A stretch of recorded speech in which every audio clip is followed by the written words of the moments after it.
Assalamu alaikum warahmatullahi wabarakatuh.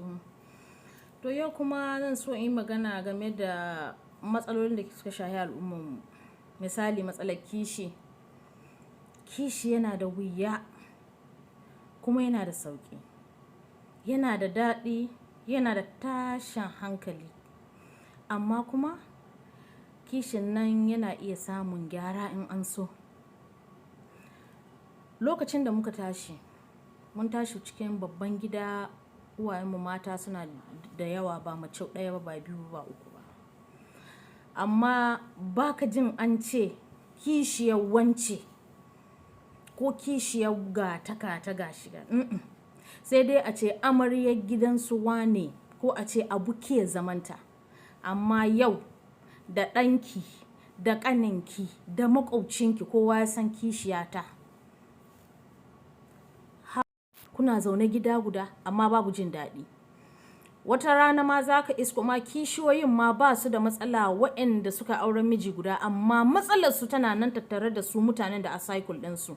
Ya Allah matan saurinsu, ya Allah 'yan uwanta, 'yan uwan wadda aka auro ko 'yan uwan mijin ko kuma maƙwabta ko abokan aiki. Kowa sai ya kawo nashi minahinci ɗan guntu ya sa sai abin ya yi tsawo. Amma dalili da ya sa mutane ba su yi ma kansu adalci. Akwai wasu matsaloli da dama. Mafi yawan matan da ka ba da shawara cewa kake yadda wallahi kake ɗauka, ita bala'in da taka ɗauka gidanta ya hina gidanki yawa. Rinin hankalin da mijinta kai mata ya hina mijinki yawa. Ke kila an ɗauki duk duniya an danka an baki. Kina jin daɗi, kina nan zaune a kashe a kawo miki ki can ki lashe baki. Ke makwaɗaiciya. Kuma kina nan don kina minahika kina sauraron wasu waje.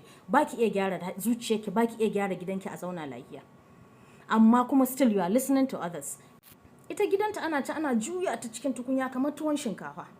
Ba ta da nutsuwa ko kaɗan, amma in za ta hito fes da jan baki da kowa ta to ta sha toka ta gama ƙafa tana kuri tana ƙarawa, ta jawo miki aya da hadisi ta kawo waɗanda an ka ƙirƙiro cikin shiyar gidansu. Ba su cikin Kur'ani, ba su cikin littafin hadisin manzon Allah sallallahu alaihi wasallam. Babu inda ya ce a yi tashin hankali. Ki ci ubanta, babu wanda ba mu ji ba.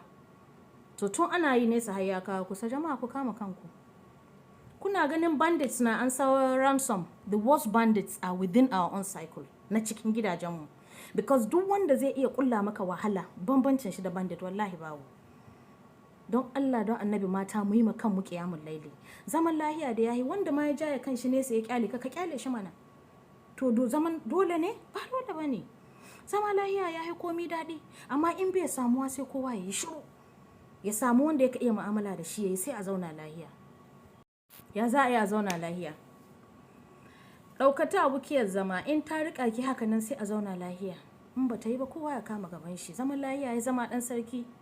Amma dai that word kishiya mun mai da shi kamar wani is like kamar ni to me mun ɗauki word ɗin kishiya kamar an ce ga azara'ilu. Da an ce kishiya duk mace da an nan zaune sai ka ga huskata ta gami. Huska ta sha toka an yi. Za a fara gungun yan tsakanin 'yan uwa da mata da friends ba bambanci. Only a few of us yanzu adda hankalin da za su zauna su ba kansu shawara ko su ba wasu shawara kwarai game da wata da aka kawo cikin gida. But it's the same issue, the same thing. Condemnation, accusation, false accusation ma dai, character assassination on daily basis. The worst to come to us kuma gender-based violence.